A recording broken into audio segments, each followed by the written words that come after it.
ओम सह नाववतु। कृपया seat belt बांध लीजिए, और खास तौर पर इसलिए क्योंकि मौसम खराब होने की आशंका है। मृत्यु सामने आए और शिष्य न घबराए, ऐसा कैसे हो सकता है? आत्मा की तरफ बढ़ता है तो उसको लगता है कि जान जा रही है, और आत्मा की तरफ नहीं बढ़ता तो कहता है जीने से फायदा क्या है। जैसा वो जीता है वैसा उससे जिया नहीं जाता, और आत्मा की तरफ बढ़ता है तो कहता है कि जान ही चली जाएगी।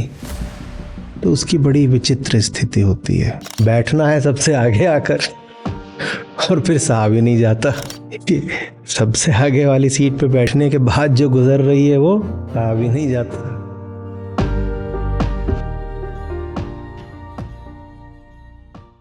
कृष्ण यजुर्वेद से है, कठोपनिषद। प्रमुख उपनिषदों में सबसे ज्यादा उपनिषद हैं ही यजुर्वेद से।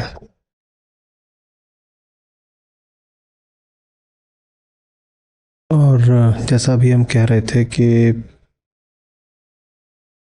पूरे विश्व में सबसे अधिक जिन उपनिषदों की ख्याति हुई है उनमें है कठोपनिषद।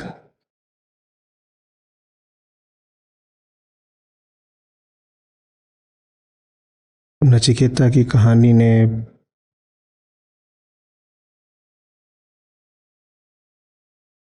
राल्फ वॉल्डो इमर्सन,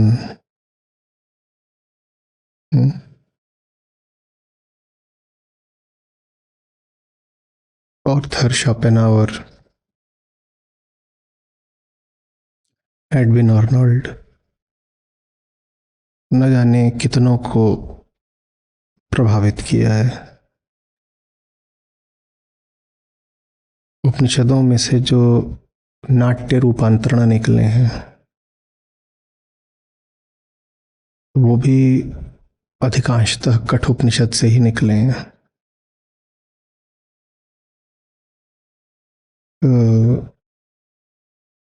कुछ बहुत विशेष कठोपनिषद में।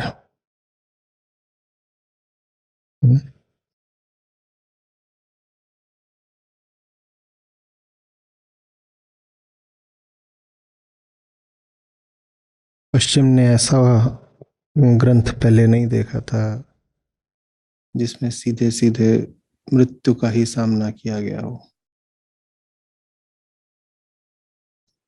और सामना करने तक तो फिर भी ठीक है, क्योंकि जीवन को लंबा कौन नहीं करना चाहता। पर एक बालक अड़कर खड़ा हो गया है कि मुझे तो मृत्यु का रहस्य ही जानना है। ये बात बहुत नई है, एकदम अनूठी।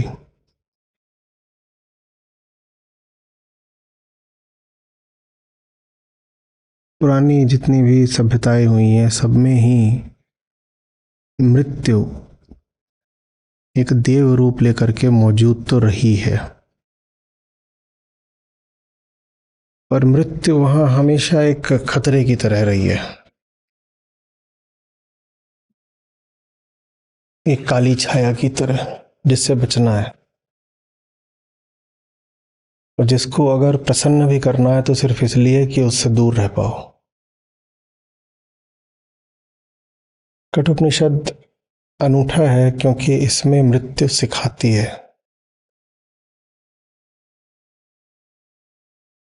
यम के साथ आचार्य शब्द सिर्फ कठोपनिषद में लगता है।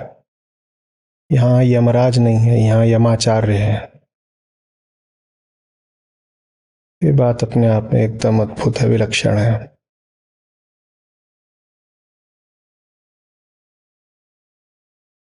देखा, एकदम मजा आ गया। यमाचार्य। और 3 दिन तक बालक खड़ा हुआ है, उनसे मिलने के लिए भूखा प्यासा, कहते हैं 3 ही वरदान दूंगा। और पूरे दुनिया की संपदा और राशियां लुटा देना चाहते हैं बालक पर। वो कहता है नहीं, मुझे तो अपना रहस्य बताओ। और अब हम जब यात्रा करेंगे नचिकेता के साथ, यमाचार्य के साथ, तो उसमें हम पाएंगे कि मृत्यु के सामने खड़ा था नचिकेता, और जीवन का, बल्कि अमरता का रहस्य लेकर के आ गया। तो बहुत अद्भुत होने वाली है ये यात्रा। और इसलिए भी क्योंकि यहाँ एक कथा भी है। सिर्फ सूत्र और सिद्धांत नहीं है, एक कथा भी है। यहाँ पे आपको रिश्तों के, संबंधों के तार भी देखने को मिलेंगे। क्रोध, ग्लानि, पश्चाताप, मोह भी मिलेगा, और निस्वार्थ प्रेम भी देखने को मिलेगा। तो यात्रा शुभ, रोचक, शायद रोमांचक होने वाली है।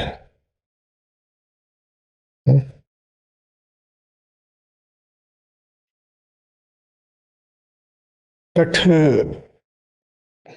जो शब्द है अपने आप में ही बड़ा विलक्षण है। कठ वहीं से आता है जहां से कठिनाई आती है। कठ माने चुनौती, समस्या, मुश्किल, दुर्गमता, दुसाध्यता। कठ और भी अर्थ है। अब कठ एक मुनि भी हुए हैं, तो उनके नाम से भी संबंधित हो सकता है। तो लेकिन मुझे कठ शब्द का यही अर्थ ज्यादा सही और सटीक लगता है, क्योंकि मृत्यु से बड़ी कठिनाई दूसरी नहीं है इंसान के लिए। आपके सामने 2 कठिनाइयां रख दी जाए, एक जो भी आप बड़ी से बड़ी बता दीजिए, अपनी जिंदगी की बड़ी से बड़ी कठिनाई बता दीजिए और रख दी जाए, और उसके बगल में एक और कठिनाई रख दी जाए कि अगले 1 घंटे में मरने वाले हो। ज्यादा बड़ी कौन सी कठिनाई हो जाएगी? तो कठ उपनिषद, मुश्किल का उपनिषद, चुनौती का उपनिषद, कठ उपनिषद। तो हम बढ़े यात्रा पर। तो उपनिषदों का एक बड़ा सुंदर नियम है कि आरंभ हमेशा शांति पाठ से होता है, और कठोपनिषद का शांति पाठ भी अनूठा है।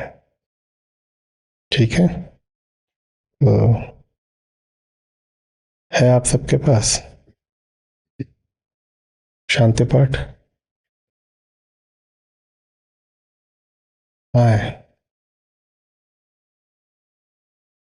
जब उनके पास है साथ हो जाओ, फोन से पढ़ो।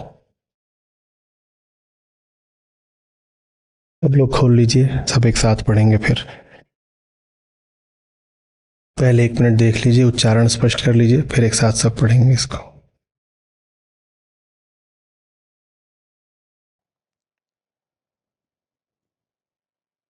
ओम सह नाववतु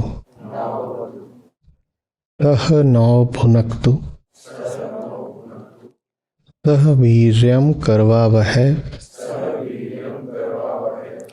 तेजस्विनावधीतमस्तु मां विद्विषावहे। ओम शांति शांति शांति।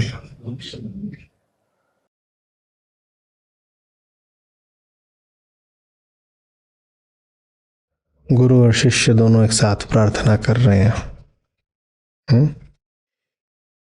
शुरुआत ही होती है ओम के बाद सह। सह माने साथ में, हम दोनों की एक साथ रक्षा करो। किसको प्रार्थना करी जा रही है वो स्पष्ट नहीं है, प्रार्थना अपने आप में पर्याप्त है।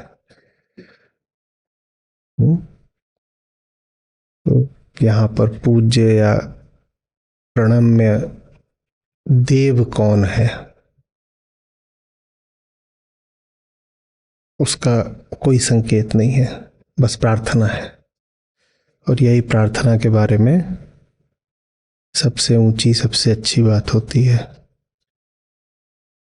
जब भी प्रार्थना का कोई विषय होगा तो प्रार्थना में कामना होगी।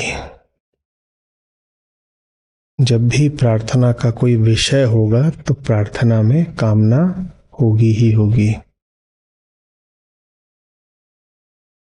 इसी को समझाने वाले ऐसे कहते हैं कि भीतर की कामना ही बाहर प्रार्थना का विषय बन जाती है।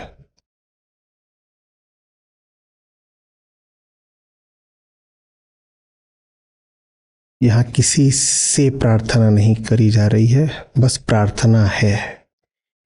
किसी के प्रति प्रार्थी नहीं है गुरु और शिष्य, बस प्रार्थी हैं। तो प्रार्थना शब्द ही अपने आप में बड़ा अर्थ रखता है, बड़ा अर्थ रखता है। पूरा अर्थ, बड़ा अर्थ। साधारण अर्थ माने कामना और बड़ा अर्थ माने प्रार्थना।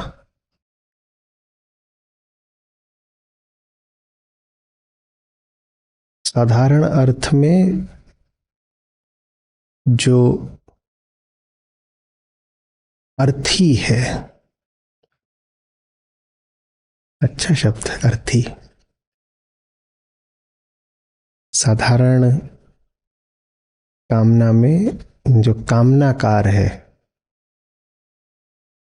वो अपने आप को बढ़ाने बचाने की मांग करता है। कहता है मैं जैसा हूं मैं वैसा ही और ज्यादा हो जाऊं। मैं जैसा हूं मेरे रास्ते में जो अड़चने हैं वो हट जाएं। मैं जैसा हूं मुझे सुरक्षित रखने के लिए कोई कवच मिल जाए। ये साधारण कामना होती है। इसको कहेंगे अर्थ। इसी से निकला है स्वार्थ। ठीक है। तो दो ये सिरे हो गए अहम की गति के, प्रार्थ और स्वार्थ। स्वार्थ माने जब अहम अपने आप को पहले बचाने और फिर बढ़ाने हेतु गति करे, वो स्वार्थ कहलाता है। और जब अहम अपने ही लिए अपनी निरर्थकता जानते हुए अपने मिटने हेतु गति करे, उसे प्रार्थ कहते हैं। तो यहां बात मिटने की हो रही है, मिटने की। ठीक है, ये प्रार्थना है। और मिटने का जो सबसे अच्छा और ऊंचा प्रतीक वेदांत में मिलता है वो है प्रणव। प्रणव माने ओम, जिसको ओंकार भी बोलते हैं। प्रार्थना माने अहम की कामना मिटने हेतु। और मिटना बहुत सुंदर और एकदम संक्षिप्त तरीके से ओम में हमारे सामने आता है। तो जैसे हम कहते हैं ना, नचिकेता ने 3 दिनों तक यम से मिलने हेतु प्रतीक्षा की और फिर 3 ही वर भी प्राप्त हुए। उसी तरीके से ओम में चेतना की 3 स्थितियों का अतिक्रमण है। और प्रकृति में भी हम कहते हैं कि 3 ही गुण होते हैं। ठीक है, तो 3 जो चेतना की स्थितियां होती हैं उनमें अपनी अपनी सत्ता होती है। और ओम जहां समाप्त होता है वहां पर वो सारी सत्ताएं मिट जाती हैं। ठीक वैसे जैसे प्रार्थना में प्रार्थी मिट जाता है। तो ओम से शुरुआत हो रही है ना। ओम में जो अ, उ और म है वो इंगित करते हैं चेतना की 3 स्थितियां। और इन 3 के बाद जो मौन आता है, खाली आकाश आता है, वो मिटने का द्योतक है। आप मिट गए। कोई हो बहुत समझदार तो उसके लिए समूचा उपनिषद, यहाँ जो पहला ही शब्द है प्रणव, उसमें ही समाहित है। वहीं शुरू होता है और वहीं समाप्त हो जाता है ओम। पर हम इतने समझदार होते नहीं है तो बात दूर तक जाएगी।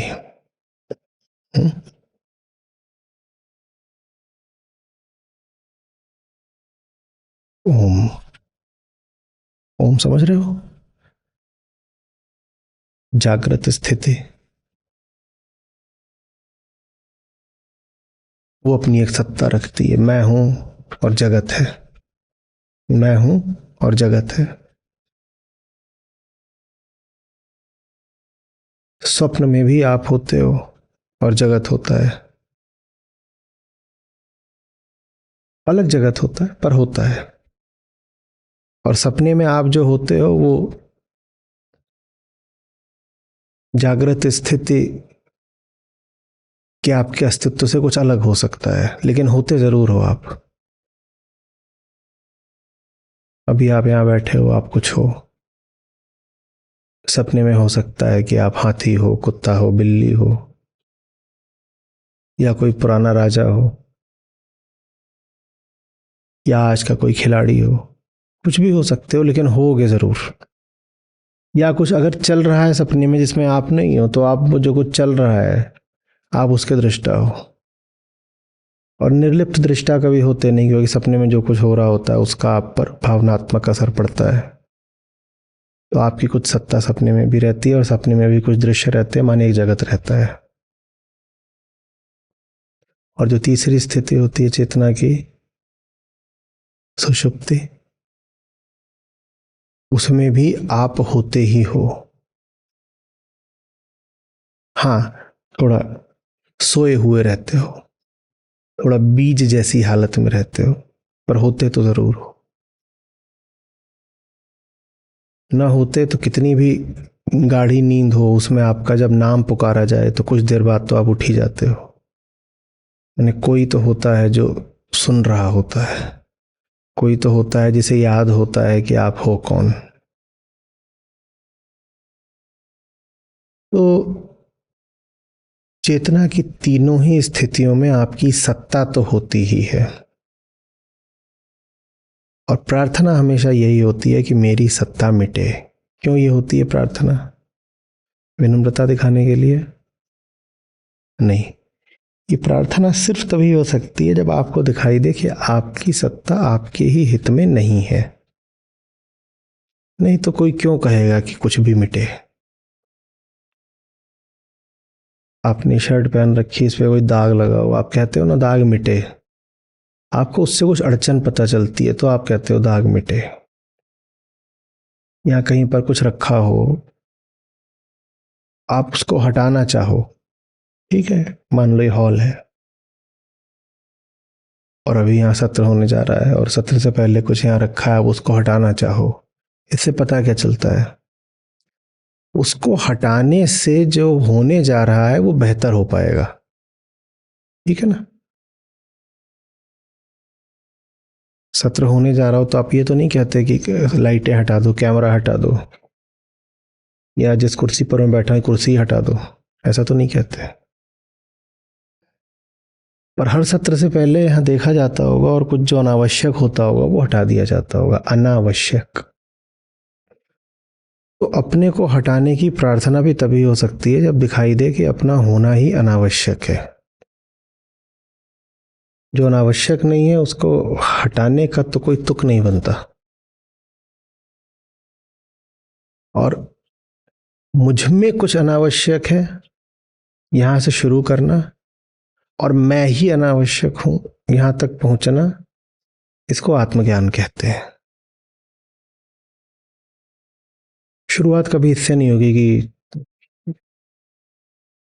अहंकार ही हट जाए। शुरुआत हमेशा इससे होती है कि मेरे पास कुछ ऐसा है जो न रहे। फिर दिखाई देने लग जाता है कि जब तक मैं वैसा हूं जैसा हूं तब तक मेरे पास जो है उसको रहना पड़ेगा, और अगर सचमुच मुझको वो हटाना है जो मेरे पास है तो मुझे ही हटना पड़ेगा।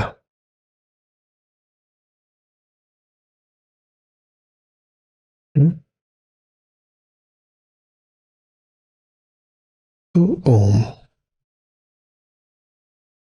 बहुत जगहों पर हम ऐसा पाते हैं कि समस्त विद्या कहाँ समाई हुई है? ओम में। सारे शास्त्रों का सार क्या है? ओम है। बहुत जगह पाते हैं, क्योंकि ले दे करके बात इतनी सी तो है कि हटना है। ले दे के बाद इतनी सो है कि चेतना पर बोझ है और सर पर कुछ भार सा रहता है। जहां कुछ अनुभव नहीं भी होना चाहिए वहां कुछ अनुभव हो रहा होता है। जहां कोई विचार नहीं भी आना चाहिए वहां आ रहा होता है। खेल सारा हटाने का ही है। अपनी ही मुक्ति की राह पर जो अड़चने हों उनको हटाना है, यही खेल है सारा।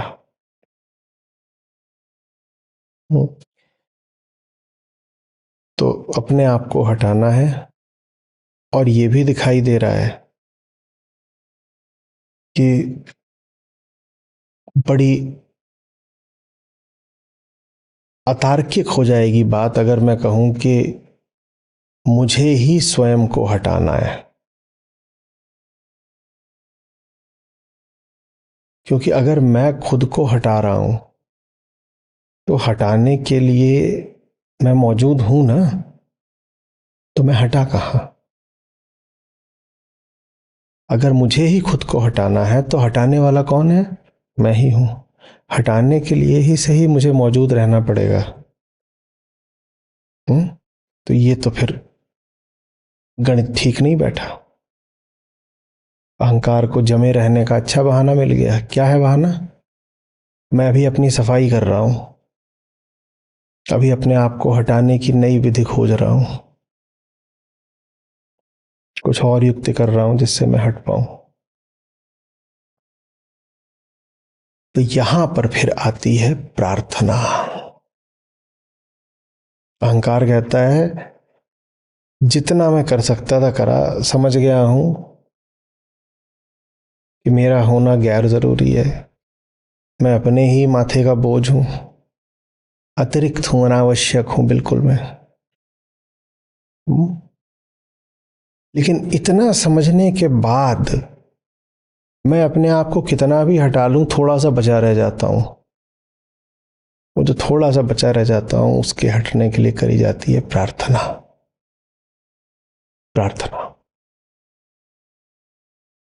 अहंकार इतना कर सकता है कि अपनी दृष्टि में अपनी अनिवार्यता से अपनी अनावश्यकता तक की यात्रा कर ले। अपनी दृष्टि में अहंकार साधारणतया बड़ा अनिवार्य होता है। हम सब अपने आप को मानते हैं ना, हम तो अनिवार्य हैं, तो बहुत जरूरी लोग हैं। मेरी बात, मेरी पहचान, मेरे सपने, मेरी भावना, मेरी कामना, हम इनको कितना जरूरी माने, अनिवार्य मानते हैं ना। तो अहंकार इतना कर सकता है कि आत्मावलोकन के द्वारा, प्रयोग के द्वारा, परीक्षण के द्वारा आत्मज्ञान की उस स्थिति पर पहुंच जाए जहां वो जानने लग जाए कि मैं नाहक ही हूं, मैं अतिरिक्त हूं, मैं अनावश्यक हूं, इतना जानने लग जाए। लेकिन इतना जानने के बाद भी जानने वाला बचा रह गया ना, मैंने जाना, वो जानने वाला बचा ही रह जाता है। तो सब कुछ हटा दो तो भी हटाने वाला बचा रह जाता है। सब कुछ काट दो तो भी काटने वाली तलवार बची रह जाती है। झूठ अपना देख लिया तो भी झूठ को देखने वाला, और सच की पहचान ये है कि सच को झूठ कहीं दिखता नहीं। तो झूठ देखने के लिए भी आप में थोड़ा झूठ होना चाहिए, नहीं तो दिखेगा नहीं झूठ। और झूठ देखना जरूरी भी है, नहीं तो हटेगा नहीं झूठ। तो थोड़ा झूठ बचा रह जाता है, तब प्रार्थना आती है। वही शांति मंत्र या शांति पाठ कहलाता है, प्रार्थना। शुरू से ही कह रही है मुझे हटना है, मुझे हटना है, मुझे हटना है।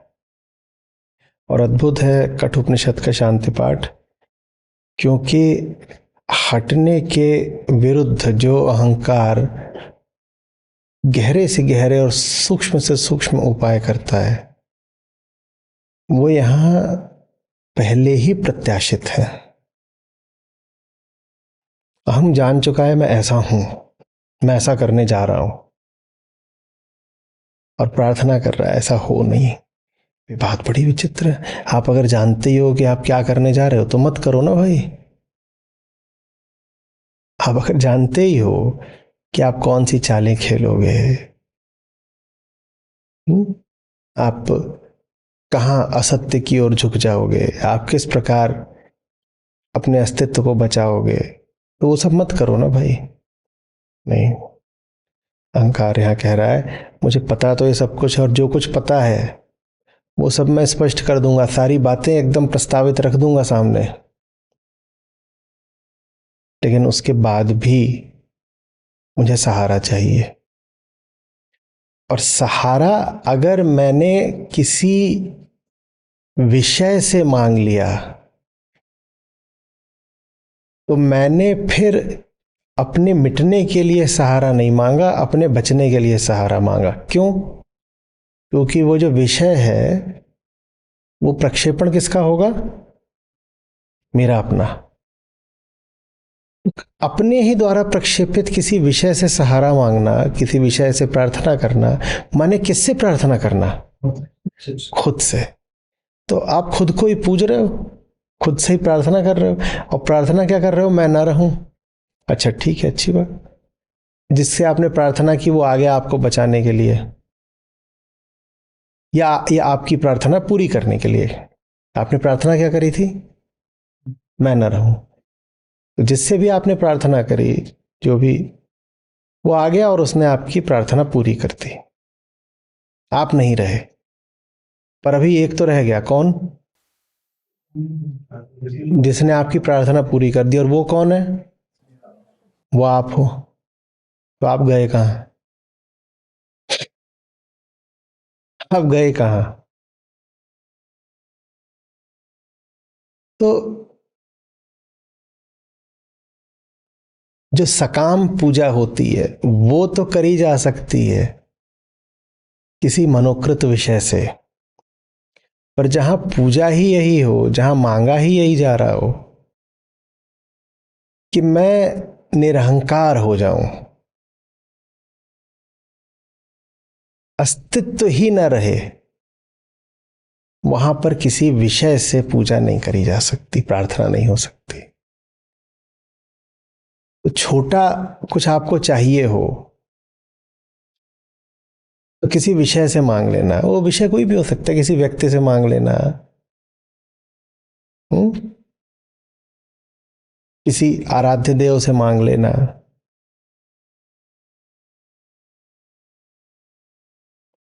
लेकिन अगर जो ऊंची सबसे और आखिरी चीज है वही चाहिए हो तो उसको किसी से मत मांगना। इतनी विनम्रता रखना कि कह दो कि मैं इतना होशियार होता अगर कि जानता कि किससे मांगना है तो किसी से क्यों मांगता, खुद ही कर लेता ना। तो मैं मांग तो जरूर रहा हूं लेकिन किसी से नहीं मांग रहा, बस मांग है। और मांग भी यही है कि मैं न रहूं। और ये मांग करने से पहले मैंने एक शर्त पूरी कर दी है कि मैं जो अधिकतम कर सकता था मैंने कर लिया, और अब करा नहीं जाता तो अब मांग रहा हूं। जहां तक मैं आ सकता था आ गया, इसके आगे अगर मैं जाऊंगा तो मैं ही जाऊंगा ना, बचा रह जाऊंगा तो कोई फायदा नहीं है। एक बार मैंने कहीं पर लिखा था कि if you are silent you still are,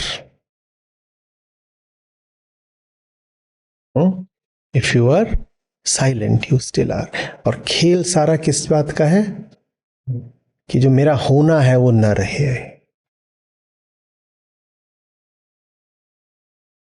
मैं कुछ भी बन जाऊं, मैं तो बचा हुआ हूं ना, तो बात कुछ बनने की नहीं है, बात मिटने की है।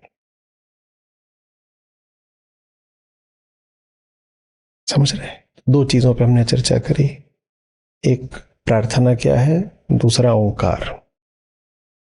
अब देखते हैं कि ओम सह नाभवतु, हम दोनों की एक साथ रक्षा हो, हम दोनों की एक साथ रक्षा हो। अब ये क्या बात है? गुरु और शिष्य दोनों मिलकर के प्रार्थना कर रहे हैं कि हम दोनों की एक साथ रक्षा हो। ये बहुत महत्वपूर्ण और बड़ी मनोवैज्ञानिक बात है, इसको समझना पड़ेगा। हमने कई बार बात करी है कि सब कुछ समझना है तो इन तीन के संदर्भ में समझ लो, ठीक है। हमने कहा अहंकार होता है और उसके पास चुनने के लिए एक तरफ सत्य होता है और एक तरफ असत्य होता है। एक तरफ आत्मा है और दूसरी तरफ माया है या प्रकृति है, ठीक है, ऐसे कहते हैं हम। फिर हमने कहा कि अहंकार कोई एक चीज नहीं होता, ये तो खंडित होता है और इसी का एक सिरा होता है जो आत्मा की ओर आकर्षित होता है और इसी के अन्य कई सिरे होते हैं जो प्रकृति की ओर आसक्त होते हैं। आत्मा की ओर जो आकर्षण होता है उसको हम प्रेम कह देते हैं, प्रकृति की ओर जो आसक्ति होती है उसे हम मोह कह देते हैं, ठीक है। तो गुरु कौन है? गुरु कौन है? जिसके सामने बैठ करके सीखा जा रहा हो, वो गुरु जो शिष्य के साथ एक स्वर में प्रार्थना कर सकता हो, वो गुरु कौन है? गुरु कौन है? अब यूं तो आत्मा गुरु होती है लेकिन आत्मा तो निर्गुण होती है और निर्गुण से सगुण सीख पाए मामला मुश्किल है। गुरु तो आत्मा है, आत्मा ही सिखाती है, पर निर्गुण से सगुण सीख पाए ये जरा मुश्किल है। तो व्यावहारिक तौर पर जो गुरु होता है वो अहंकार का ही वो सिरा होता है जो आत्मा की ओर आकृष्ट है, वही गुरु है। वो अहम ही है। वो अहम ना होता तो हमें कुछ सिखा ना पाता। देही गुरु बैठा हुआ है ना, देही गुरु और देही शिष्य आपस में बात कर रहे हैं ना, तो ये सगुण गुरु है। ये सगुण गुरु है। ये निर्गुण निराकार आत्मा नहीं बोल रही है। और यदि यह सगुण है तो अभी वो अहम ही है, अभी वो अहम ही है। और अगर वो अभी अहम ही है तो उसके लिए भी अभी खतरा है, उसके लिए भी अभी खतरा है। तो गुरु अगर वो सिरा हो गया अहंकार का जो आत्मा की ओर खींचता है, तो शिष्य कौन है? जो प्रकृति की ओर खींचता है। गुरु भी भीतर ही है, शिष्य भी भीतर ही है। और शिष्य को जो खतरा है वो क्या है? शिष्य को खतरा ये है कि गुरु खींचे तो कहीं ऐसा ना हो कि वो द्वेष में भर जाए, किसी तरह से गुरु की ही कुछ वो हानि कर दे। क्योंकि जाना तो उसको दूसरी दिशा है, खींचा उसे दूसरी दिशा जा रहा है। तो दोनों को ही इस प्रक्रिया में एक एक खतरा है। गुरु के लिए खतरा यह है कि गुरु वो सब कुछ जान चुका है जो शिष्य ने भी जाना नहीं।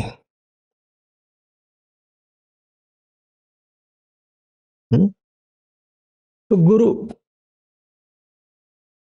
को किसी बिंदु पर ये लग सकता है जो बात इतनी सरल है, स्पष्ट है,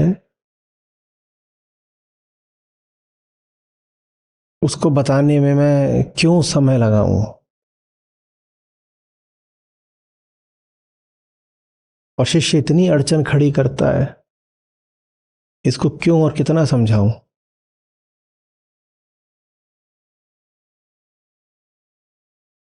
गुरु को जैसे ही ऐसा प्रतीत होगा, गुरु गुरु नहीं रह जाएगा। अतः गुरु की रक्षा जरूरी है। और शिष्य, उसमें तो गुरु के प्रति द्वेष आए, ये बात एकदम ही प्राकृतिक है।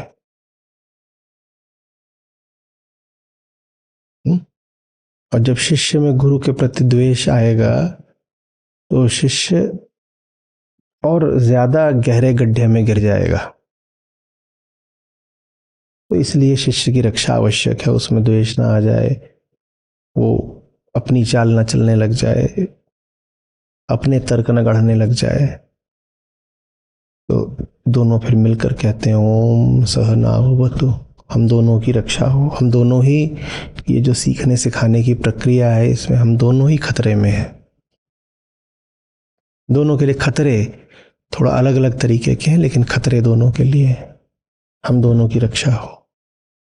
आगे जो होने जा रहा है वो कोई साधारण काम नहीं है। मृत्यु से गुजरना है।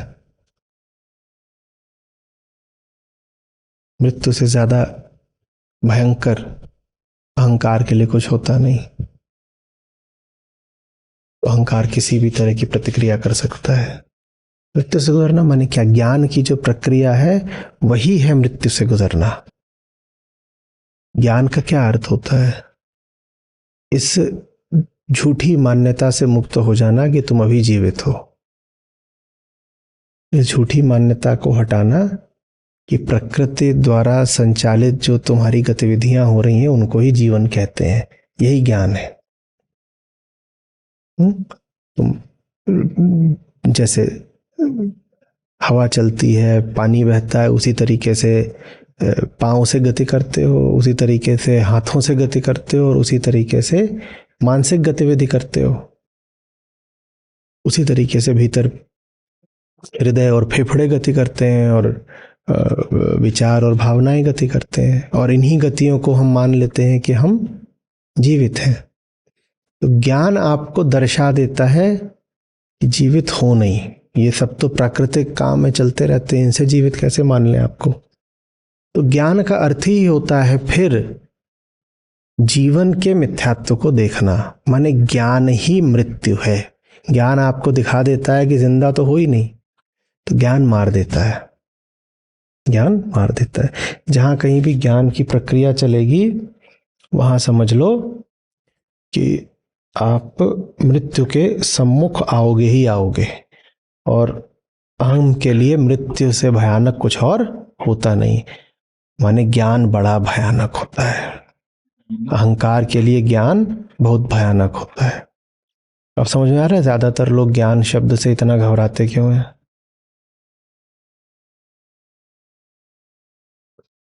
ज्ञान शब्द से घबराते ही नहीं है। कुछ लोग ज्ञान शब्द को ताने की तरह भी इस्तेमाल करते हैं, और कुछ तो ऐसे भी होते हैं जो ज्ञान शब्द को गाली की तरह इस्तेमाल करते हैं। अगर कोई आपको कहे कि आप ज्ञानी हो, तो इस बात की संभावना बहुत कम है कि उसने ये बात आपकी प्रशंसा में बोली है। ज्यादा संभावना क्या है? उसने ताना मारा है, व्यंग कसा है।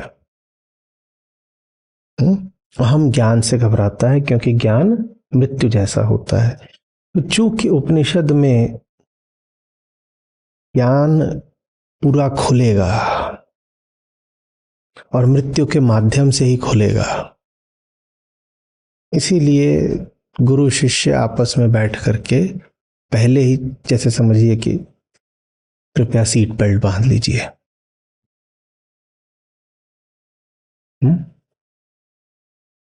और खास तौर पर इसलिए क्योंकि मौसम खराब होने की आशंका है। तो आगे मौसम खराब होने जा रहा है, और इसीलिए कई तरह के शांति पाठ हैं उपनिषदों में। जो मुख्य उपनिषद है उन्हीं में 4-5 अलग अलग तरीके के शांति पाठ है। कठ उपनिषद का अनूठा है, क्योंकि यहां मौसम जितना खराब होने जा रहा है उतना अन्यों में नहीं होता। तो शुरुआत में ही गुरु शिष्य दोनों मिलकर के कह रहे हैं हमें बचाओ, और शिष्य भर नहीं कह रहा है। यहाँ मजेदार बात समझो, कुछ तो है, गुरु भी कह रहा है बचाओ, ओम सहनावतु।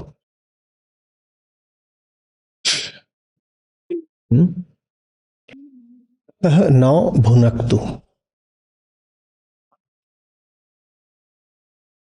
सह माने साथ, नौ माने हम दोनों, और भुनक्तु माने हम दोनों का ही पालन पोषण संवर्धन करो, जिससे भी प्रार्थना हो रही, हम दोनों ही साथ साथ आगे बढ़े।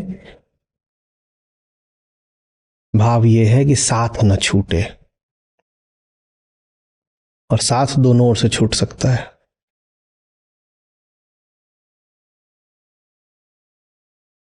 शिष्य के पास भागने के पर्याप्त कारण है, और गुरु के पास भगाने के पर्याप्त कारण है।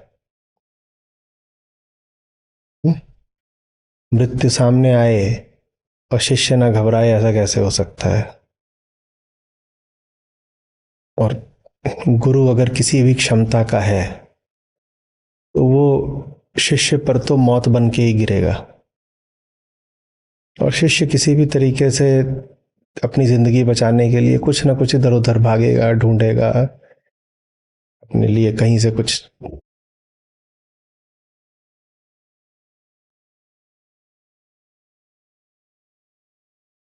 संजीवनी ढूंढ के लाएगा। गुरु एक माहौल बनाएगा, वो उस माहौल से बाहर कुछ खा पी के आ जाएगा।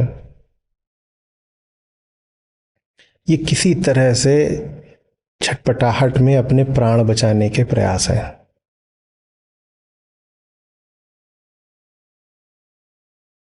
ठीक है, तो शिष्य की अड़चन प्राकृतिक है, वो आनी ही आनी है। और उपनिषद सुनने के लायक है शिष्य, आत्मज्ञान में बहुत आगे तक स्वयं ही पहुंचा हुआ है शिष्य, इसीलिए वो इस बात का पूर्वानुमान भी लगा पा रहा है कि आगे जो है आशंका है, गड़बड़ है, खतरा है। नहीं तो जो साधारण जीव होते हैं वो जब ज्ञान की प्रक्रिया में प्रवेश करते हैं तो उन बेचारों को तो पता भी नहीं होता कि कहाँ घुस गए।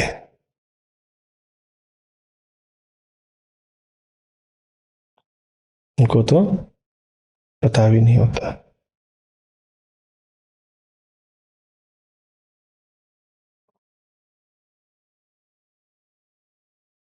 इधर फंस गए, ये क्या हो गया।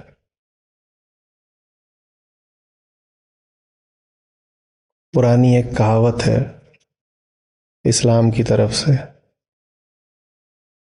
एक साहब थे, उनको भेज दिया गया था कि जाओ जरा ऐसे ही नमाज पढ़ के आओ। तो वो भी हंसी खुशी आ गए, बोले हाँ अच्छी बात है, देखते हैं नमाज क्या होती है, 5 मिनट का काम है, निपटा देंगे। वो नमाज पढ़ने आए थे, 5 मिनट को बस उनको पकड़ लिया गया। बोले अरे 30 दिन के रोजे तो रखने ही होते हैं। रोजा माने व्रत, उपवास। कहावत चल पड़ी है कि आए थे नमाज को, रोजे गले पड़ गए। तो जो साधारण जीव होते हैं जब वो ज्ञान की प्रक्रिया में प्रवेश करते हैं, विशेषकर वेदांत, तो उन्हें पता ही नहीं होता कि काहे में प्रवेश कर रहे हैं। वो तो ऐसे ही आ जाते हैं, अपना टहलते हंसते बैठ जाते हैं। फिर धीरे धीरे कुछ होने लगता है। 6 महीने, साल भर में तो उन्हें पता लगता है कि लग रहा है फंस रहे हैं। जब तक पता लगता है कि फंस रहे हैं तब तक पता चलता है भागने की हालत नहीं रही। हम्म? जब तक भाग सकते थे तब तक पता नहीं था फंस रहे हैं। जितना पता लगता जा रहा है फंस रहे हैं, उतना भागने में अक्षम होते जा रहे हैं। तो शिष्य तो गुस्साएगा। वास्तव में ईमानदारी की बात यह है कि ज्ञान की प्रक्रिया में शिष्य को धोखा देना आवश्यक है। उसके बिना ज्ञान घटित हो नहीं सकता। थोड़ा और शुद्ध करके बोलूं तो शिष्य को धोखा होना आवश्यक है। क्योंकि आप जब प्रवेश करते हो तो कोई तरीका ही नहीं है कि आपको पहले ही पूरे तरीके से साफ साफ सूचित किया जा सके कि आगे क्या होने वाला है। पूरी कोशिश करके भी आपको बता दिया जाए तो भी शब्द असमर्थ पड़ेंगे ना। कैसे बताया जाए आपको कि भीतर से टूटना क्या होता है। कैसे बताया जाए आपको कि एक स्थिति ऐसी आती है जब आप समझ ही नहीं पाते कि भागना बेहतर है कि रुकना बेहतर है। ना ना ना, बेहतर से तो ऐसा लगता है जैसे दो प्यारे विकल्प सामने हो। भागना बदतर है कि रुकना बदतर है, यह आपको कैसे अग्रिम रूप से सूचित कर दिया जाए। बताया भी जाए तो भी आप समझोगे नहीं, आप कहोगे ऐसा क्या बता रहे हैं कि आगे कुछ बहुत खौफनाक होने वाला है, देख लेंगे, हम भी मर्द के बच्चे हैं। अब बच्चे होगी क्या होगी तो आगे पता चलता है। हम्म? और दोष किसी का नहीं, बताया तो गया था। समझ में आ रही बात। और जब भीतर टूटने लगते हैं, इतनी ईमानदारी तो होती नहीं कि कहें कि अगर दर्द हो रहा है तो हमारा ही दोष है, और अगर दर्द हो रहा है तो आगे हमारा ही लाभ है। इतनी हम में नहीं ईमानदारी होती। हम्म?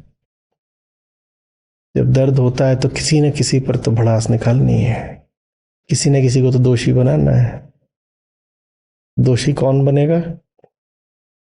गुरु ही बनेगा। तो गुरु महाराज इसीलिए शुरू में ही प्रार्थना कर रहे हैं कि बचा दो। सीधे यम से सामना कराने जा रहा हूं।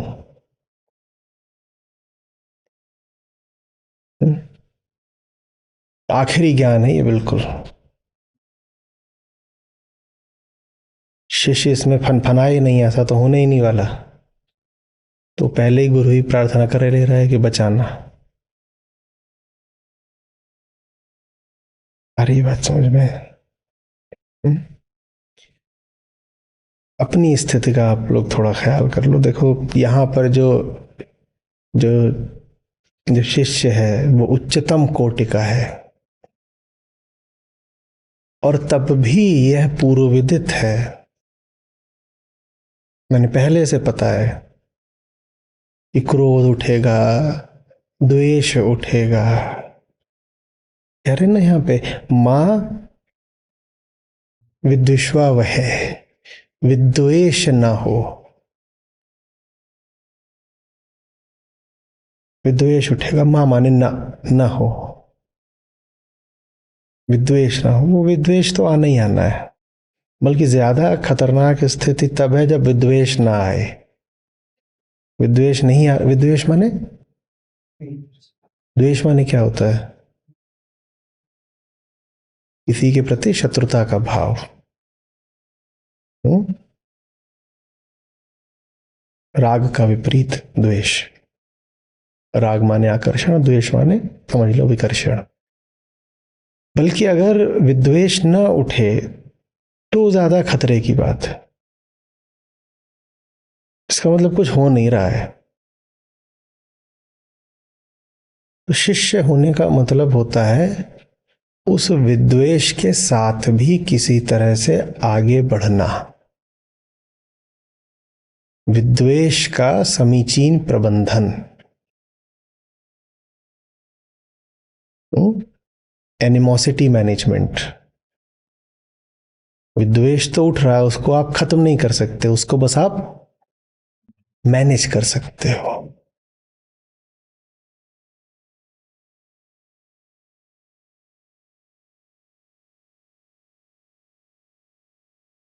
सह वीर्यम करवावह।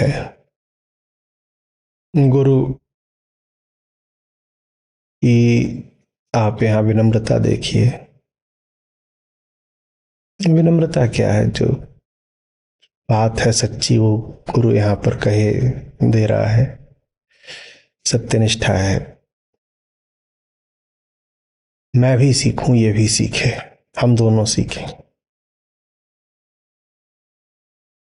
हम दोनों एक साथ सीखें। वीर से यहां आशय है विद्या का प्रकाश। विद्या का प्रकाश हम दोनों को एक साथ उपलब्ध हो।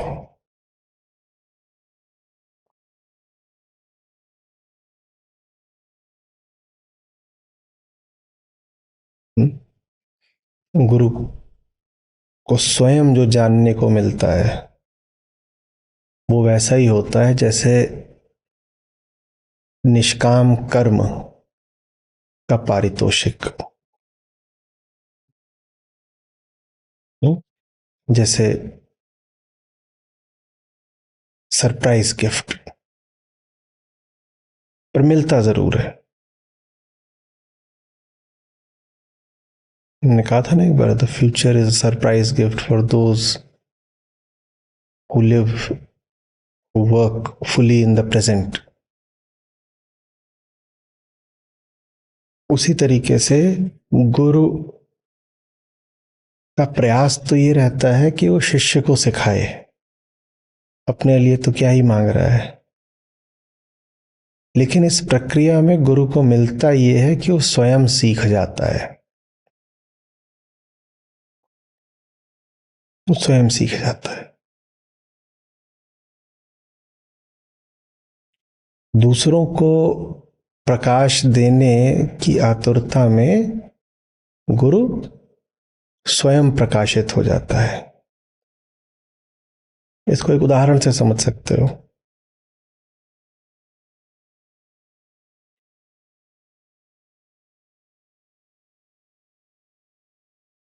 ये प्रकाश स्रोत है मान लो एक, ठीक है, ये एक प्रकाश स्रोत है, और उधर मान लो अंधेरा है। ये वो दो सिरे हो गए, जिसको एक को आत्मा और एक को प्रकृति बोल देते हैं हम, ठीक है। इधर प्रकाश है, उधर अंधेरा है। अब वहां पे जो है मान लो इधर शिवा है, खड़े क्यों, बैठ जाओ बैठ जाओ, अब हो गया ठीक है। अब मान लो उसको हाथ खींच करके मुझे इधर लेकर के आना है, इसकी ओर।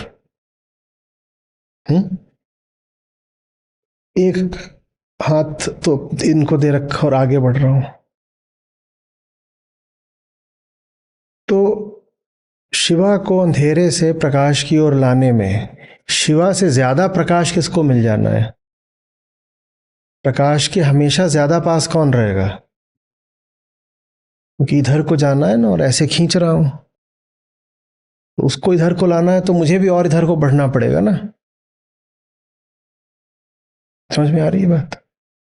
तो सहवीर्यम करवावहै,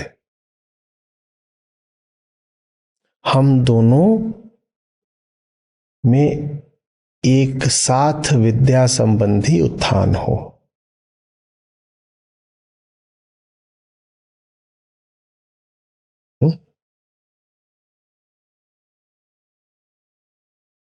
और अगर ये दिखाई दे रहा है कि एक का हो रहा है और दूसरे का नहीं, तो रिश्ता टूट चुका है। फिर वो अपने अंधेरे में है और गुरु अपनी जगह पर है। होने को ये भी हो सकता है कि वो प्रकाश की ओर जा रहा है और गुरुदेव अंधेरे की ओर चल दिए किसी वजह से। कुछ भी हो सकता है, माया महाठगिनी। शिष्य ने अंधेरे की इतनी मधुर कथा सुनाई, क्योंकि शिष्य तो अंधेरे की तरफ से ही आ रहा है ना, बोल रहा है अरे गुरुदेव जिधर से हम आ रहे हैं उधर के बारे में आपको कुछ विशेष बातें बताते हैं। शिष्य ने अंधेरे की ऐसी मधुर कथा बताई कि गुरुदेव स्वयं ही अंधेरे की ओर चल दिए। बोले अच्छा, हमें तो पता ही नहीं, हम तो इधर ही बैठे रह गए। अंधेरे में इतने तरीके के रस होते हैं, हम तो जानते ही नहीं थे। हम भी जरा टहल के आते हैं, वैसे भी हमारा क्या बिगड़ जाएगा अंधेरे में, हम तो प्रकाशमुखी जीव हैं। तो ये आत्मविश्वास लिए हुए गुरुजी चल दिए उस तरफ को। और बाद में बस उनकी चीखें सुनाई दी उधर से। जैसे कोई किसी अंधेरी गुफा में प्रवेश कर जाए बिना जाने कि उसमें है कौन, अंदर घुस गया है और थोड़ी देर में उस अंदर से चीखें सुनाई दे रही हैं, अब कुछ हो नहीं सकता। किसने कहा था घुसने को? घुसे इस उम्मीद में थे कि अंदर कुछ हीरे मोती होंगे या कुछ और अंदर शेरनी बैठी हुई थी।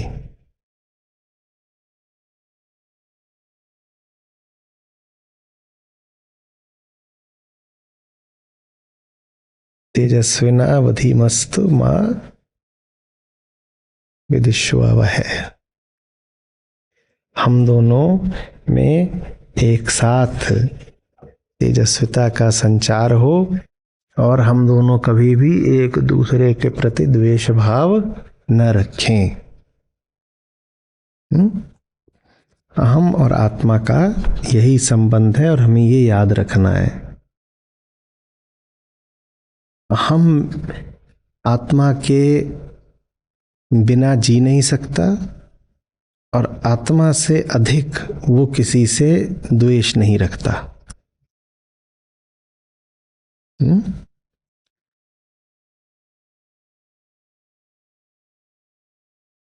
आत्मा की तरफ बढ़ता है तो उसको लगता है कि जान जा रही है, और आत्मा की तरफ नहीं बढ़ता तो कहता है जीने से फायदा क्या है।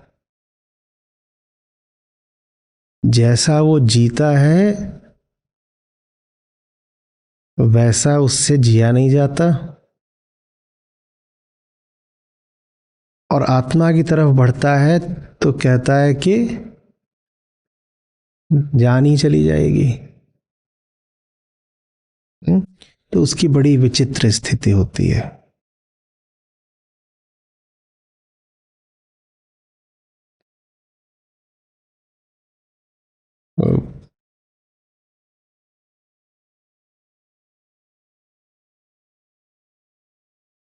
रहे कि मरे, रहे कि मरे। जी वो ऐसा रहा है जैसे वो मरा हुआ है।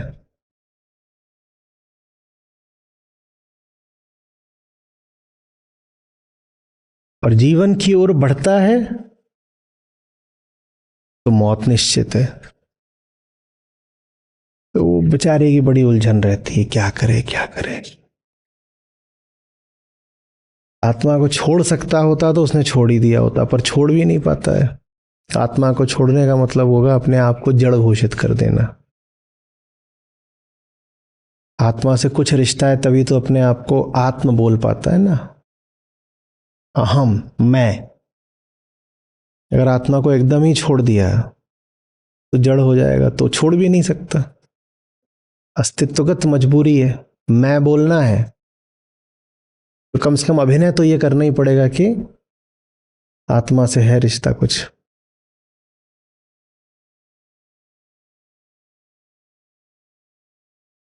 पूरी तरह उधर जाता है तो जान निकलती है। जैसे जैसे जैसे दांत का दर्द, दांत में दर्द हुआ है, दर्द है, सहा भी नहीं जाता।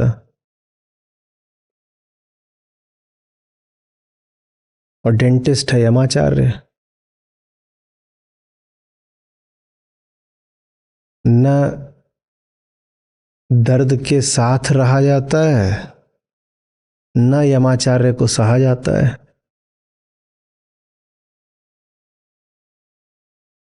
तुम मुस्कुराते मुस्कुराते सोते हो या सोते सोते मुस्कुराते हो?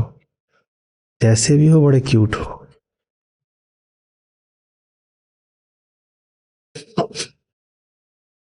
यमाचार्य सुनते ही मुस्कुरा दिया एकदम। नींद में। इतना की कौन सी स्थिति में हो अभी? जागृत, स्वप्न, सुषुप्ति, कि बिना माइक के बोल रहे हो? भूलोक में हो, गोलोक में हो, स्वर्गलोक में हो, किस लोक में हो अभी? ये संबंध होता है अहम और आत्मा का। बैठना है सबसे आगे आकर और फिर सहा भी नहीं जाता। सबसे आगे वाली सीट पे बैठे बिना रहा भी नहीं जाता, और बैठने के बाद जो गुजर रही है वो सहा भी नहीं जाता। तुम्हारे ही जैसे लोगों के लिए फिर गुरु प्रार्थना करता है कि मुझ में शिष्य के प्रति कोई द्वेष न उत्पन्न हो, क्योंकि बहुत संभावना है कि द्वेष उत्पन्न हो जाएगा।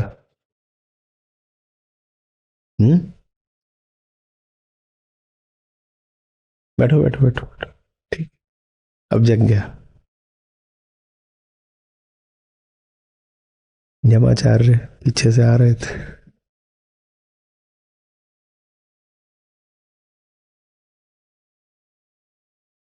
समझ में आ रही है बात? ये शिष्य की तकलीफ ये कि मामला इतना कठिन क्यों है, और गुरु की तकलीफ ये कि आसान होते हुए तुझे लगता इतना कठिन क्यों है। और दोनों अपनी अपनी जगह से विवश। शिष्य ने जो आज तक नहीं देखा उसको देखे कैसे, और गुरु ने जो देख लिया है उसको भुलाए कैसे? आयामगत अंतर हो जाता है, उसको पाटना है। ये सबसे मुश्किल रिश्ता होता है गुरु और शिष्य का।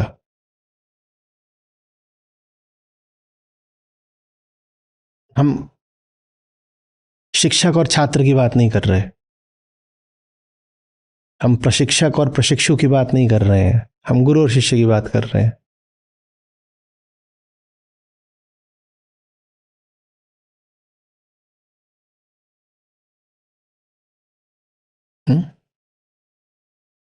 उसने अपनी ही दुनिया देखी है और उसको पूरा विश्वास है कि यही तो दुनिया है।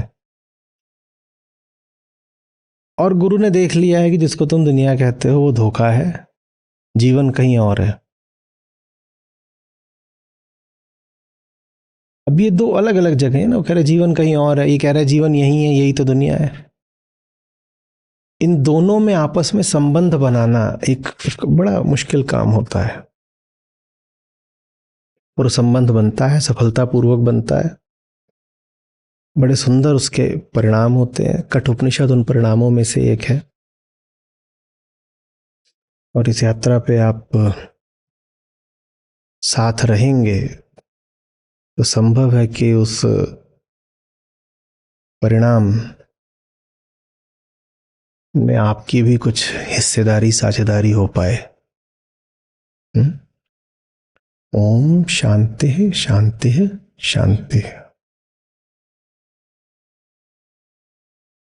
तीनों तरीके के ताप या कष्ट हटे। तीनों तरीके के ताप या कष्ट हटे। उपनिषदों का उद्देश्य ही है मनुष्य को दुख से मुक्त करना। अच्छे से देख लीजिए, यहां पर किसी भी आराध्य को प्रसन्न करने की कोई चेष्टा नहीं है। अगर यहां कोई आराध्य है, आप चौंकेंगे, उसका नाम है मनुष्य। क्योंकि जो कुछ किया जा रहा है वो मनुष्य की खातिर किया जा रहा है। दुख में कौन है? ये सारी चेष्टा किसके लिए है? मनुष्य के लिए। तो उपनिषद पूरे तरीके से हमारे लिए है, वो किसी और के लिए नहीं है। उपनिषद इसलिए है कि समाज व्यवस्था बनी रहे, है क्या? इसलिए उपनिषद इसलिए है कि धर्म का संगठन ठीक से सुचारू होके चले। उपनिषद इसलिए है कि कोई ईश्वर है, भगवान है, उसको प्रसन्न करना जरूरी है। उपनिषद इसलिए है ताकि मनुष्य की कामना पूर्ति हो सके। उपनिषद पहली बात मनुष्य के लिए है, दूसरी बात मनुष्य को मुक्ति दिलाने के लिए है, किसी के लिए भी नहीं है उपनिषद। धर्मों के बाकी जो अंग होते हैं वो अनिवार्य नहीं है कि मनुष्य के लिए हो, उनमें बहुत बातें रहती हैं। बहुत जगहों पर हो जाता है कि मनुष्य की जिंदगी इसलिए है ताकि वो किसी ऊपरी शक्ति को प्रसन्न कर सके। अब बहुत जगह ऐसा पढ़ोगे कि बंदे तुझे तो दुनिया में भेजा ही इसीलिए गया है ताकि तू अपने मालिक को खुश कर सके, उसकी सेवा कर सके, उसकी प्रार्थना करे, इबादत करे। उपनिषदों में ऐसा कुछ नहीं है। क्या तुम्हें पृथ्वी पर किसी और के लिए नहीं भेजा गया है, कोई भेजने वाला नहीं है, तुम ही अंत हो। अंत माने हाँ, मंजिल हो, टारगेट हो, objective. Man is the objective, और यहां कोई उद्देश्य नहीं है। और जो मैन है, मनुष्य है, उसकी बेहतरी किस में है? ये उपनिषद ने पहचान के कहा, उसकी कामना पूर्ति में नहीं, उसको निष्काम कर देने में। कामना की पूर्ति में नहीं, कामना से मुक्ति में। तो ये दो बातें याद रखनी है कि उपनिषद इसलिए नहीं है कि आप पर कोई और प्रसन्न हो जाएगा या किसी और का कोई हित सध जाएगा। उपनिषद सीधे सीधे सिर्फ मनुष्य के लिए है। और दूसरी बात, अगर वो मनुष्य के लिए है तो मनुष्य की इच्छाएं पूरी करने के लिए नहीं है, मनुष्य को उसके अहम तत्व से मुक्ति दिलाने के लिए है। ये उपनिषदों का औचित्य है। 3 प्रकार के ताप कौन से होते हैं?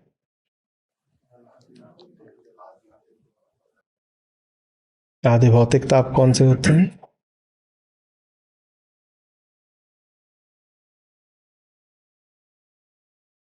आदि भौतिक ताप क्या है? इसका कारण पता हो, भौतिक और दिख रहा हो कि ये रहा कारण, मुझे कारण पता हो, कारण हो नहीं, कारण पता हो, कारण पता हो, कारण पता हो माने मुझे लगता हो कि मुझे कारण पता है। उदाहरण के लिए उदाहरण दो। हाथ में दर्द और आपको कारण पता है कि आपका हाथ दीवार से टकरा गया था तो दर्द है, ठीक है।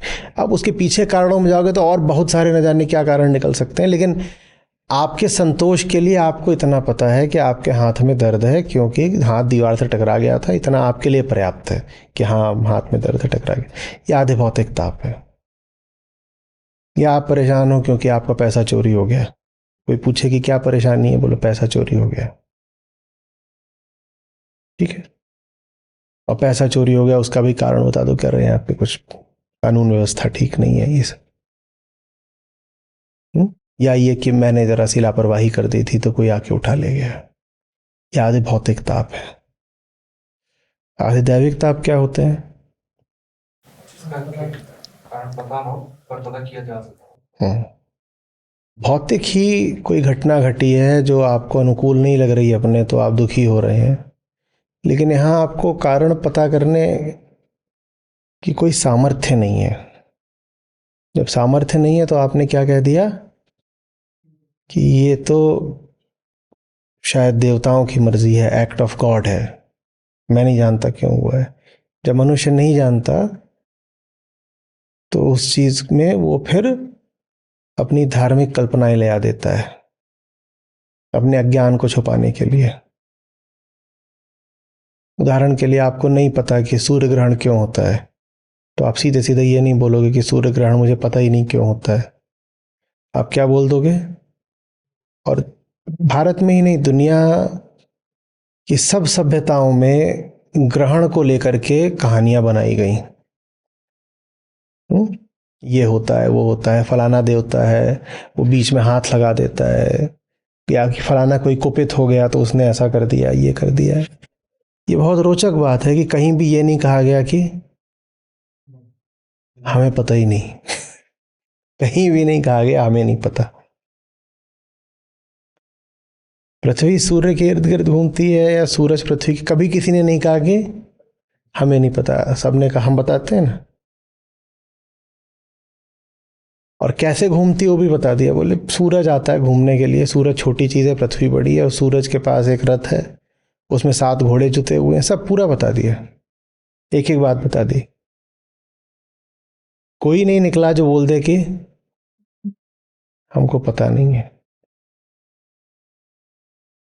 ये आधे दैविक ताप हैं वो भी प्राकृतिक कारणों से ही, लेकिन आपको कारण चूंकि पता नहीं है इसीलिए आप देवों को कारण बता देते हो, कहते हो कि वो उसकी वजह से हुआ, उसकी वजह से हुआ है। जैसे कि आज से अगर कुछ 100 साल पहले आपको कोई बीमारी लगी होती बैक्टीरियल, तो वो आधे दैविक ताप माना जाता। आज के समय में वो बीमारी कौन सा ताप मानी जाएगी? आधे भौतिक, ठीक है। फिर आता है आध्यात्मिक ताप। उपनिषद वास्तव में उनके ही लिए हैं जिनको ये आध्यात्मिक ताप है, क्योंकि उपनिषदों से उनको कुछ मिल नहीं जाने वाला जिन जो अभी आधे भौतिक आधे दैविक स्तर पर ही अटके हुए हैं, जिसके लिए जीवन की समस्या ही यही है, नया मोबाइल फोन लेना है, पैसे पूरे नहीं पड़ रहे। वो उपनिषद आके क्या करेगा? ऐसा नहीं कि उपनिषदों से लाभ देंगे नहीं, पर उपनिषदों तक उसके आने की संभावना ही बड़ी कम है। उपनिषदों से लाभ उसको मिलता है जिसको ताप होता है बिना किसी कारण के। आधे भौतिक आधे दैविक दोनों में कारण होता है, कि परेशान हो कोई वजह है। आध्यात्मिक ताप का कोई कारण नहीं होता, आप दुखी हो बिना किसी वजह के, बेचैनी है, पर कोई पूछे वजह बताओ, आप बता नहीं सकते, उसे कहते हैं आध्यात्मिक ताप।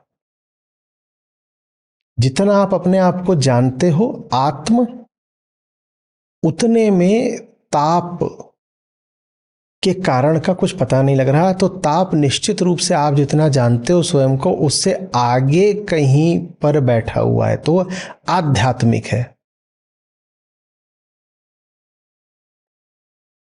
आध्यात्मिक ताप के लिए उपनिषदों के अलावा कोई दवाई नहीं। आधि भौतिक ताप ऐसा है कि उपनिषदों से तो चला ही जाएगा, बिल्कुल, उपनिषद तो हर ताप की काट है। लेकिन आधि भौतिक ताप और चीजों से भी चला जाता है, भले ही थोड़ी देर को। आपका आधि भौतिक ताप हमने कहा इसलिए था कि आपको नया मोबाइल लेना है, मिल नहीं रहा। आप उपनिषदों की शरण में आ जाए तो वहां तो ये हो जाएगा कि देखो, अपने आप से पूछो कि तुमको चाहिए किस लिए, सचमुच चाहिए भी है कि नहीं चाहिए, और ये सब बातें आप अपने आप से पूछो तो ठीक है। उससे हो सकता है कि आपके भीतर जो जलन हो रही थी वो ठंडी पड़े, ठीक है। लेकिन ये भी तो हो सकता है कि उपनिषद की जगह कोई आपको 20-40 हज़ार रुपये पकड़ा गया और उतनी पैसा कम पड़ रहा था मोबाइल में, आप जाके मोबाइल ले आए। कुछ नहीं तो महीने भर के लिए तो जो ये आपका आधे भौतिक ताप था ये चला ही गया। तो उस तरह की चीजों के लिए फिर उपनिषद की कोई विशेष उपयोगिता नहीं रहती है, क्योंकि उपनिषद से बहुत नीचे और बहुत सस्ते उपाय से भी काम चल जाता है। इसी तरीके से आधिदैविक ताप है, वो भी है तो भौतिक ही स्तर का ना। आप परेशान हो, आपको एक बुखार आ रहा था, कोई कारण नहीं पता चल रहा था, तो आपने कह दिया था कि ये जरूर आधिदैविक है। अब जैसे बुखार बिना बताए आया था, वैसे ही बिना बताए वो चला भी गया, मिट गया ताप। मिट गया ताप, बिना उपनिषद के ही मिट गया ताप। बहुत तरह की होती हैं बीमारियां, आती हैं कई दिनों तक या कुछ हफ्ते परेशान करती हैं और फिर वो स्वयं ही गायब हो जाती हैं। मिट गया ना ताप, उपनिषद तो लगे भी नहीं। उपनिषद विशेषतया उन पर प्रभावी होते हैं, उनके लिए लाभकारी होते हैं जिनके पास बेचैन होने की, क्षुब्ध होने की कोई वजह नहीं होती, वो लेकिन फिर भी बेचैन होते हैं।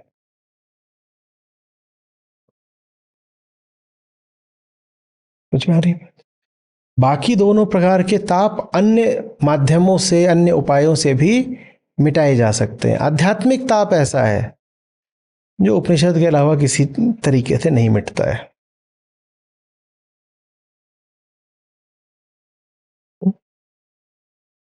इसीलिए बहुत बार ऐसा होता है कि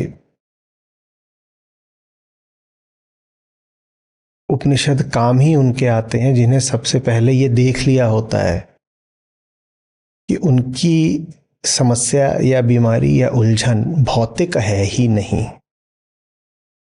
अब ये कैसे देखा जाता है? दो तरीकों से देखा जाता है।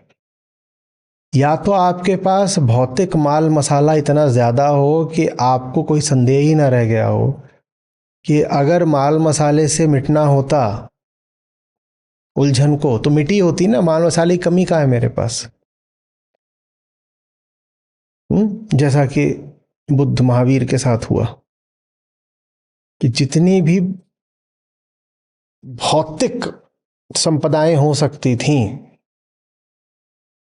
जड़ से लेकर चेतन तक, वो उनको उपलब्ध थीं। तो उनको कोई संशय ही नहीं बचा कि अगर भौतिक स्तर पर समाधान होता तो हमें मिल गया होता। तो या तो ऐसे आदमी जान जाता है कि मेरी समस्या की कोई ठोस वजह नहीं है, या एक दूसरा तरीका होता है। वो जो दूसरा तरीका होता है वो संतों का होता है, जैसे संत कबीर हो गए, मलुकदास हो गए, रैदास हो गए। अब इनके पास नहीं कोई बचपन से शाही ठाठ थे कि जैसे राजकुमारों की बात आती है, ऐसा इनका कुछ नहीं था। ये तो साधारण घरों में पैदा हुए, लेकिन फिर भी इनको ये दिख गया कि ले दे करके असली ताप तो आध्यात्मिक ही है। इन्हें कैसे दिख गया? उसका तरीका होता है आत्मज्ञान। तो या तो अनुग्रह हो कि आपको संयोग ने ही यह दिखा दिया कि भौतिक लाभ से कुछ बहुत पा नहीं लेना है। आप ऐसे घर में पैदा हुए जहां पर किसी प्रकार की कोई कमी नहीं थी, तो पैसे से लेके ज्ञान से लेकर के और हर प्रकार के अनुभव तक जो कुछ भी आप चाह सकते हैं वो आपको मिल ही गया। तो आपने फिर आप जान गए कि आधि भौतिक और आधि दैविक तो मामला है ही नहीं, समस्या आध्यात्मिक है।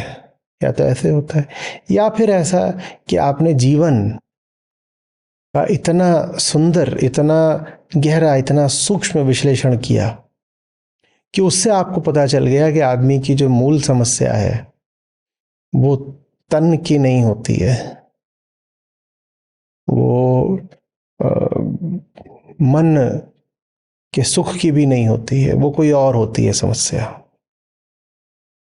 इन्हीं दोनों स्थितियों में ये संभव है कि आप अपने ताप को जान पाएं कि वो तो आध्यात्मिक ही है। हालांकि होते सारे ताप आध्यात्मिक है, आधि भौतिक आधि दैविक भी जो हैं, इनकी भी आप जड़ में जाएंगे तो पाएंगे कि वो ताप भी, ताप माने दुख, वो ताप भी है आध्यात्मिक ही।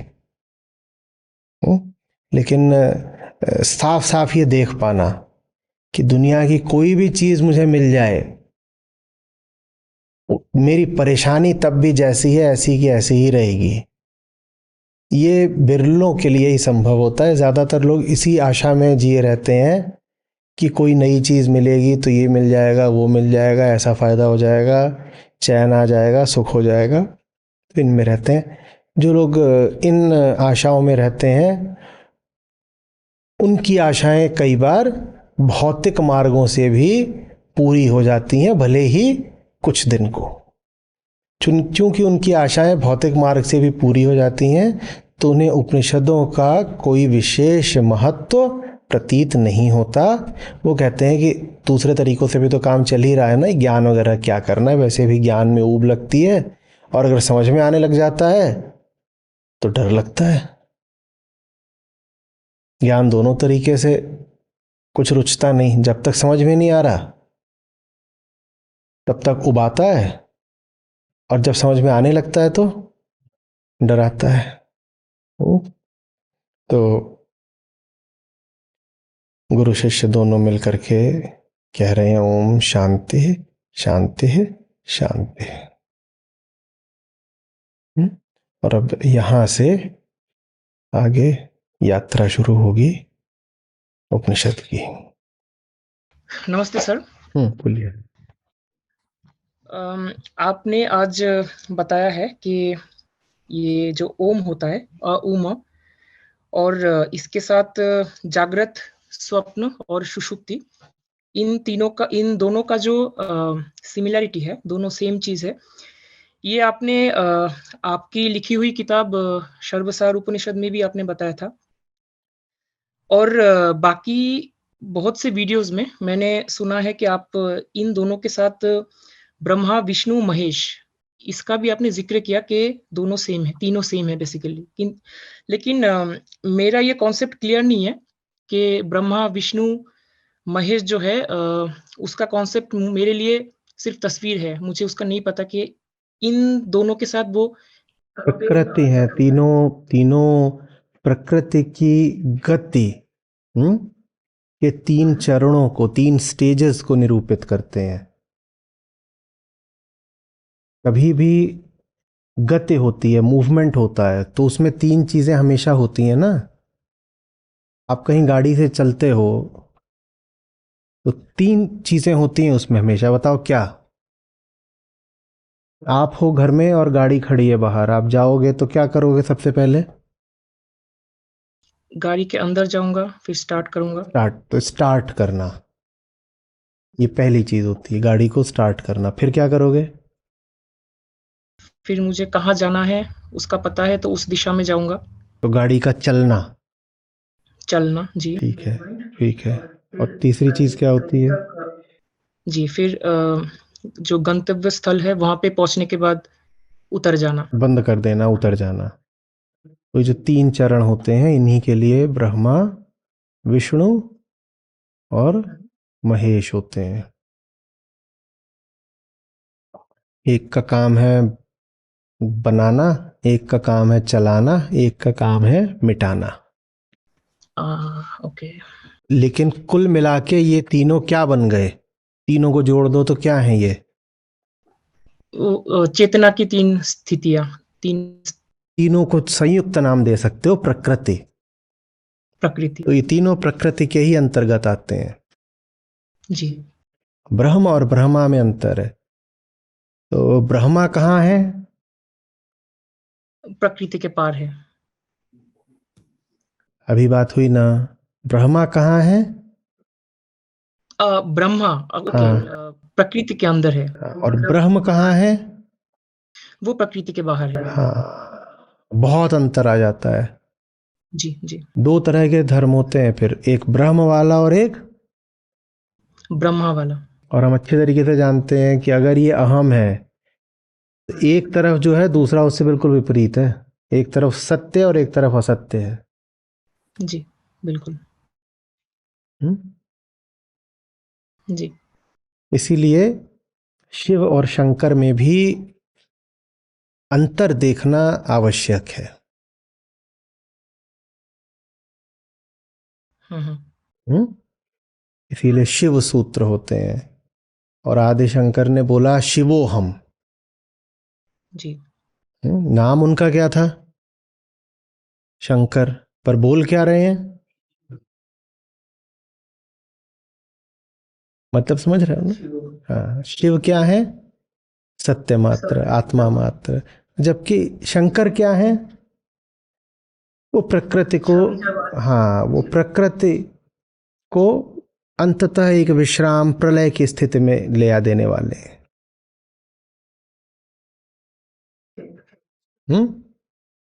तो इसको ऐसे भी कह देते हैं, प्रभव, प्रगति, प्रलय। ओके। प्रभव माने इग्निशन, ब्रह्मा। प्रगति माने चलाए रखना, विष्णु। और प्रलय माने लीन हो जाना, मिट जाना, वो महेश। बिल्कुल सर। इसी से जुड़ा हुआ आपने एक नया शब्द आज बताया है, प्रणव। तो प्रणव, हाँ। जल्दी जल्दी, जी, मैं नहीं समझ पाया कि प्रणव का असली मतलब। कुछ नहीं है, ओम के लिए, ओम का नाम है प्रणव, और कुछ नहीं।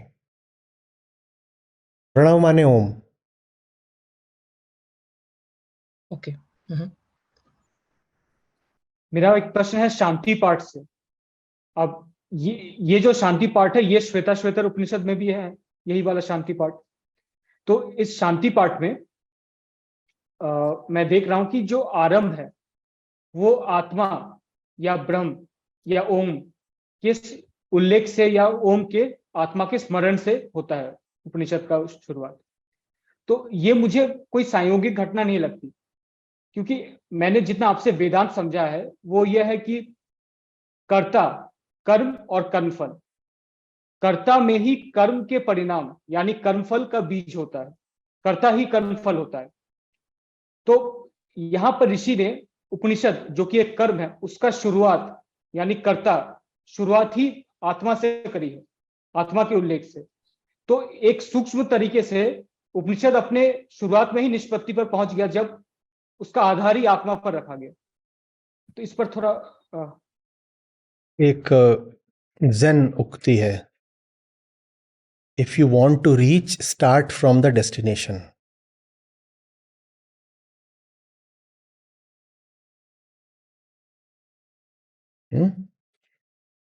जहां पहुंचना हो वही पहुंचने का सहारा देता है, वही पहुंचने का माध्यम बनता है। संसार में कहीं पहुंचना हो तो वहां से शुरू करना पड़ता है जहां तुम हो, और संसार के पार जब पहुंचना हो तो वहां से शुरू करना पड़ता है जहां पहुंचना है। Start from the destination.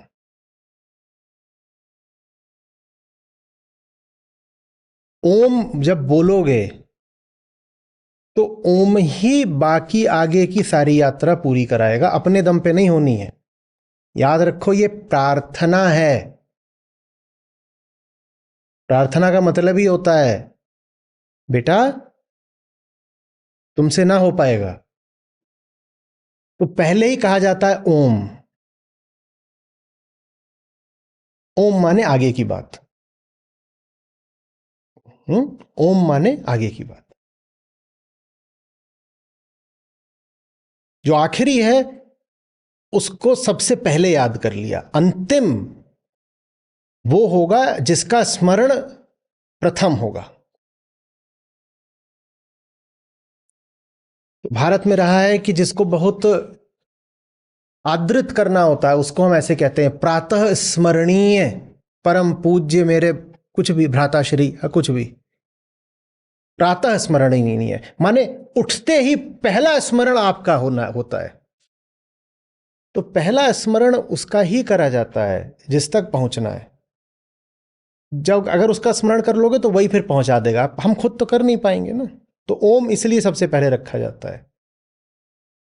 और ये बात उपनिषदों में ही नहीं आती है, ये हर जगह आती है।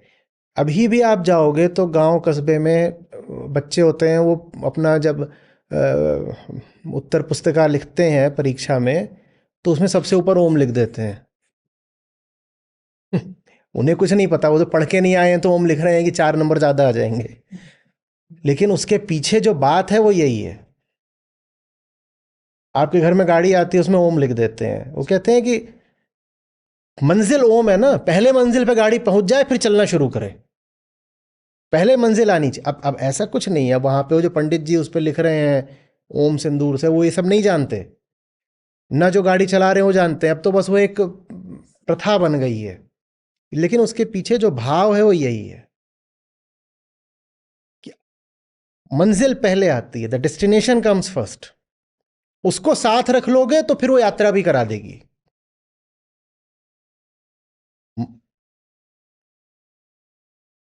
समझ में आ रही है बात? यात्रा करनी हो तो मंजिल को पहले हृदय में धारण कर लो, और वही जो फिर तुम्हारे दिल में बैठ गई है वही तुमसे फिर यात्रा करवा देगी। अपने बूते तो यात्रा नहीं कर पाओगे। यही प्रतीक है इस बात का कि रावण तक जाने के लिए समुद्र को लांघ पाए हनुमान, क्योंकि हृदय में राम पहले ही बैठे थे, राम जानकी दोनों ही बैठे थे। तो जानकी तक पहुंचने के लिए जानकी का पहले हृदय में होना जरूरी है। जहां तक जाना है पहले उसको यहां धारण करो भीतर, फिर वहां पहुंच जाओगे।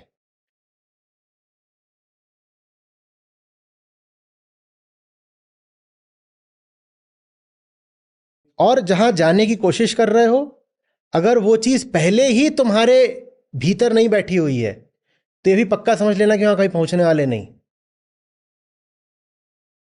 फिर बन जाओगे अश्वत्थामा कि काल में निरंतर बस यात्रा करते रहोगे, पहुंचोगे कहीं नहीं।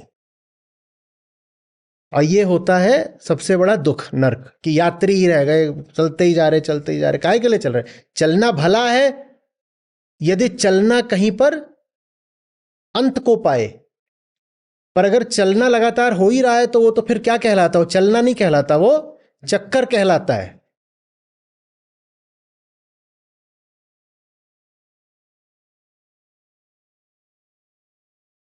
आपने बताया था कि गुरु गुरु भी ये प्रार्थना कर रहे हैं, तो श्री कृष्ण एक शब्द का इस्तेमाल करते हैं, योग भ्रष्ट।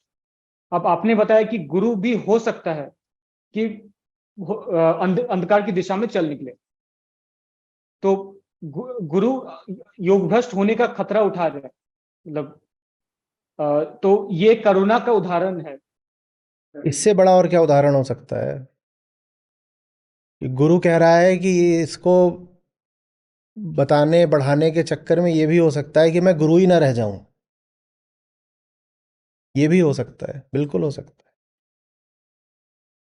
है। एक से एक सूरमा चेले होते हैं, उनमें ये तक काबिलियत होती है कि वो गुरु को गुरु ही ना रहने दें, गुरु को कुछ और बना डालें।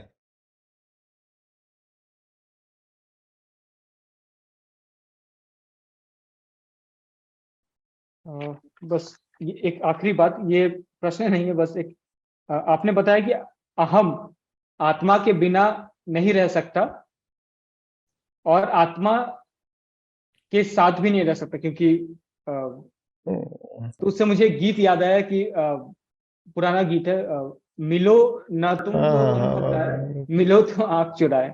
बिल्कुल बिल्कुल बिल्कुल। धन्यवाद आचार्य जी इस श्रृंखला की शुरुआत करने के लिए। धन्यवाद, आभार। सूरा सोई सराहिए, लड़े मुक्ति के हेत।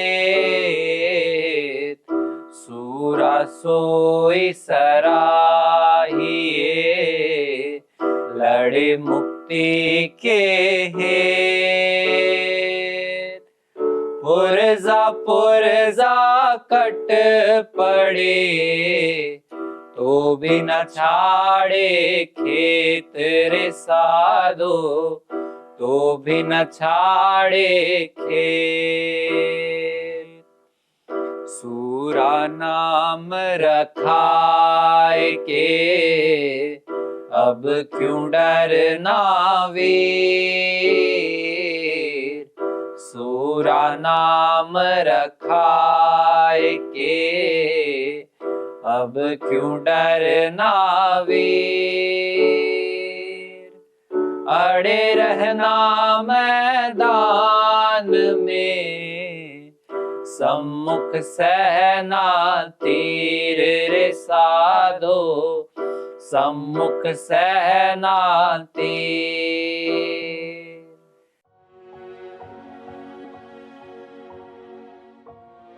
नमस्कार, मेरा नाम तरुण है और मैं आचार्य जी से नवंबर 2022 से गीता सत्रों से जुड़ा हुआ हूँ।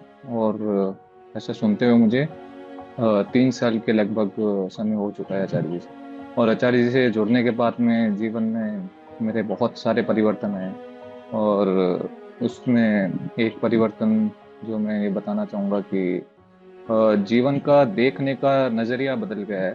कि पहले जो चीज़ें जिनमें जहाँ वक्त बिताया करते थे, वहाँ से अब वक्त को छोड़कर कहीं और बिताने लग गए हैं। मतलब जैसे कि जैसे आचार्य जी बताते हैं कि जीवन में एक बहुत बड़ा बदलाव वो होता है कि जो व्यर्थ के काम थे उसको छोड़कर अब कोई सार्थक काम करने लग जाओ। तो एक ये जीवन में एक ये अनुभव आने लग गया है कि मतलब जीवन में एक ये परिवर्तन आ गया है कि व्यर्थ के काम छूट गए हैं, और जो सार्थक काम है, जो हमारे जीवन के लिए भी और बाकियों के जीवन के लिए भी जरूरी है, उन कामों में अभी समय लगने लग गया है। तो ये कि मेरे हिसाब से बहुत बड़ा बदलाव मैंने अपने अंदर देखा है आचार्य जी से जुड़ने के बाद।